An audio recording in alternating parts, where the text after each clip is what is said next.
اگر آپ کو لگتا ہے کہ تیسری عالمی جنگ کسی دور دراز مستقبل کی بات ہے تو اپنے فون کی سکرینز دیکھیے، کیونکہ وہ مستقبل آج کی رات شروع ہو چکا ہے۔ ایک ایسی رات جس نے مشرق وسطیٰ کا نقشہ بدل دیا۔ ایک طرف ایران کے سپریم لیڈر کی شہادت کی خبریں تو دوسری طرف اسرائیل کے وزیر اعظم کے خاتمے کے دعوے۔ تہران میں ملبے کے ڈھیر، دبئی کے سمندر میں جلتے ہوئے جہاز اور کراچی کی سڑکوں پر بہتا ہوا لہو۔ کیا امریکہ اور اسرائیل نے ایران کی شہرک پر ہاتھ رکھ دیا ہے، یا ایران کا سرخ پرچم اب پوری دنیا کو اپنی لپیٹ میں لینے والا ہے؟ آج کی اس خصوصی دستاویزی فلم میں ہم اس خونی رات کی وہ تفصیلات بے نقاب کریں گے جو مین اسٹریم میڈیا آپ کو نہیں دکھا رہا۔ دل تھام کر بیٹھیے، کیونکہ تاریخ اپنے آپ کو دہرانے نہیں بلکہ مٹانے جا رہی ہے۔ رات کا اندھیرا اور عالمی طوفان کی دستک۔ مارچ 2026۔ رات کے اندھیرے میں مشرق وسطیٰ کے آسمان پر اچانک روشنی کی تیز لکیریں ابھرتی ہیں، پھر زوردار دھماکے، سائرن بجنے لگتے ہیں،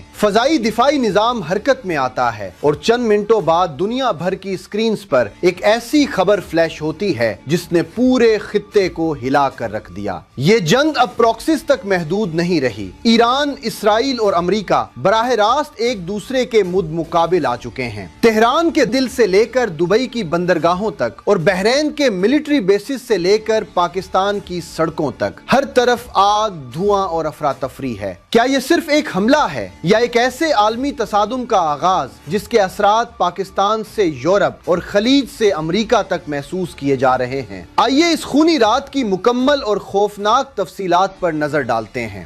تہران کا دل اور قیادت پر حملہ، ایک نظریاتی دور کا خاتمہ۔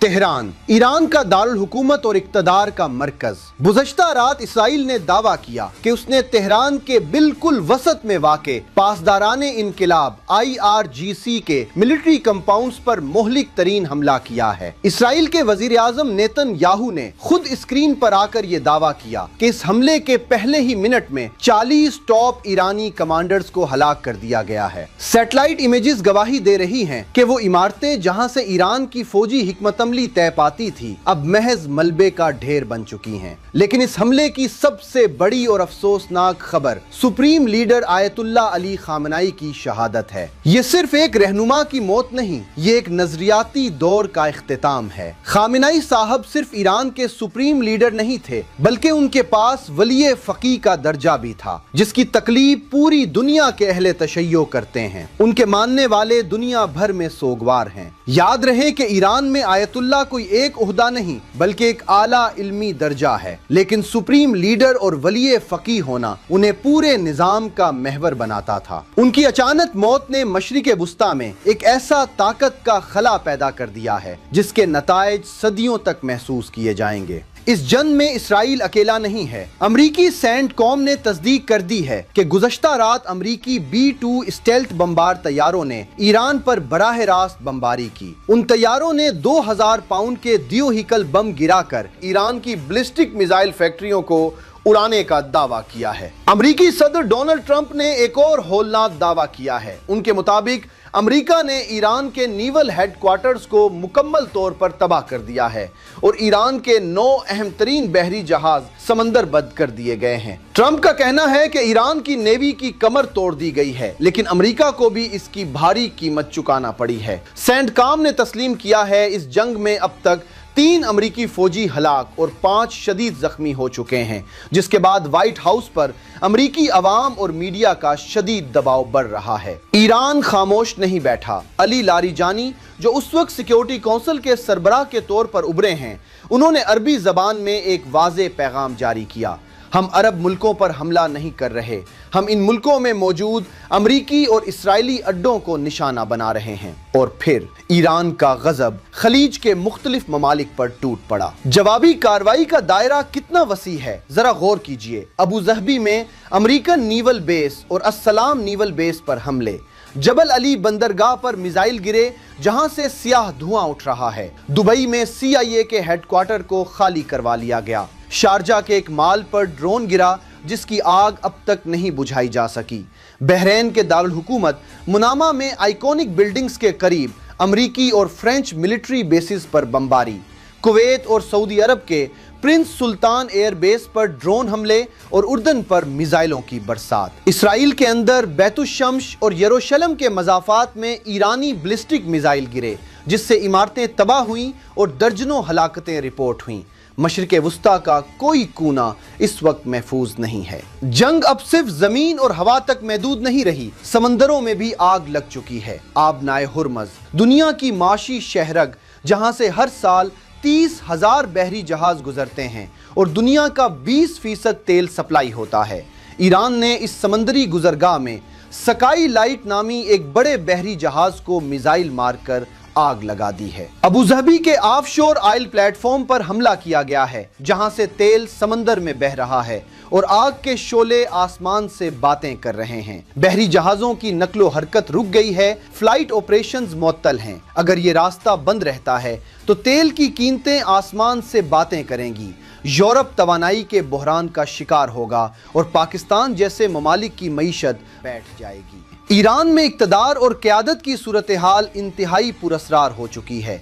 एक तरफ इसराइल दावा कर रहा है कि उसने साबिक ईरानी सदर महमूद अहमदी निजाद को उनके घर पर हमला करके हलाक कर दिया है, लेकिन सबसे बड़ी खबर आयतुल्लाह खामनाई के साहबजादे मुज्तबा खामेनेई की तरफ से आई है। उन्होंने सोशल मीडिया पर इस्राएली वज़ीर आज़म नेतन्याहू की एक तस्वीर शेयर की है, जिस पर लिखा है एलिमिनेटेड। क्या वाकई नेतन्याहू को ईरान ने हदफ बना लिया है या ये एक नफ्सियाती जंग का हिस्सा है? आने वाले चंद घंटे इस राज से पर्दा उठा देंगे। जब आलमी ताकतें आपस में टकराती हैं तो इसकी आग अक्सर कमजोर मुमालिक तक पहुंचती है। ईरान पर हमले और आयतुल्लाह खामेनेई की शहादत की खबर जैसे ही पाकिस्तान पहुंची, अवाम सड़कों पर निकल आए। 57 इस्लामी ममालिक में पाकिस्तान वाहिद मुल्क था जहां अवाम के गमो गुस्से ने पुरतशद्दुद शक्ल इख्तियार कर ली। स्कर्दू में अक़वाम मुत्तहिदा की बिल्डिंग को जला दिया गया। इस्लामाबाद के डिप्लोमेटिक इनक्लेव में अवाम ने घुसने की कोशिश की। पुलिस पोस्ट को आग लगा दी और अहलकारों को तशद्दुद का निशाना बनाया गया। लेकिन सबसे बड़ा सानेहा कराची में पेश आया। मुश्तइल मुजाहिरीन अमरीकी कौंसलेट के बाहर पहुंचे। कुछ लोग अंदर दाखिल होने की कोशिश कर रहे थे कि अचानक कौंसलेट के अंदर से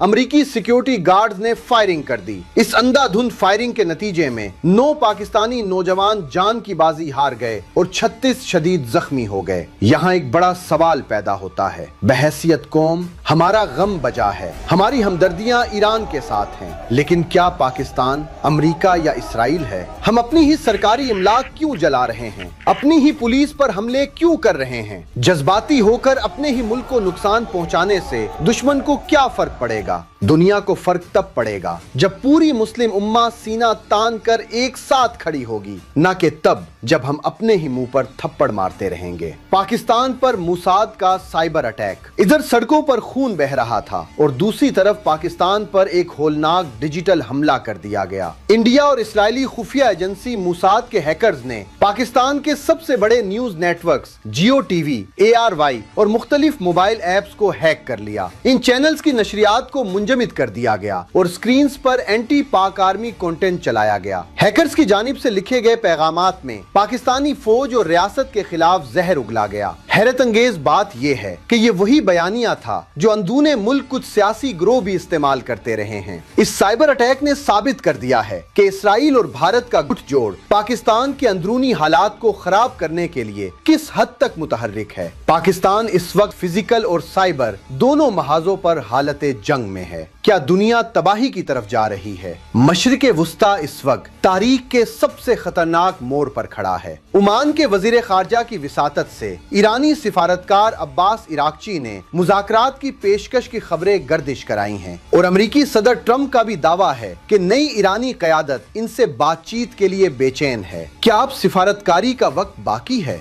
जब मिसाइल फजाओं को चीर रहे हों, जब समंदरों में जहाज जल रहे हों, जब क़यादतें मारी जा रही हों और जब सड़कों पर खून बह रहा हो, तो कागज पर लिखे अमन के मुआहदे राख बन जाते हैं। ये महज एक रात का हमला नहीं, ये दुनिया की जियोपॉलिटिक्स का नया और खौफनाक जन्म है। क्या हम तीसरी जंग अजीम के दरवाजे पर दस्तक दे चुके हैं, या ये महज एक ऐसा तूफान है जो अपने पीछे एक बदली हुई दुनिया छोड़ जाएगा? आने वाले चंद घंटे इंसानी तारीख का फैसला करने वाले हैं। ये थी अब तक की तफसीली रिपोर्ट। दुनिया भर के हालात और पल पल की खबरों से बाखबर रहने के लिए हमारे चैनल से जुड़े रहिए। अपना, अपने मुल्क का और अपनों का ख्याल रखें। अल्लाह हाफिज और पाकिस्तान जिंदाबाद।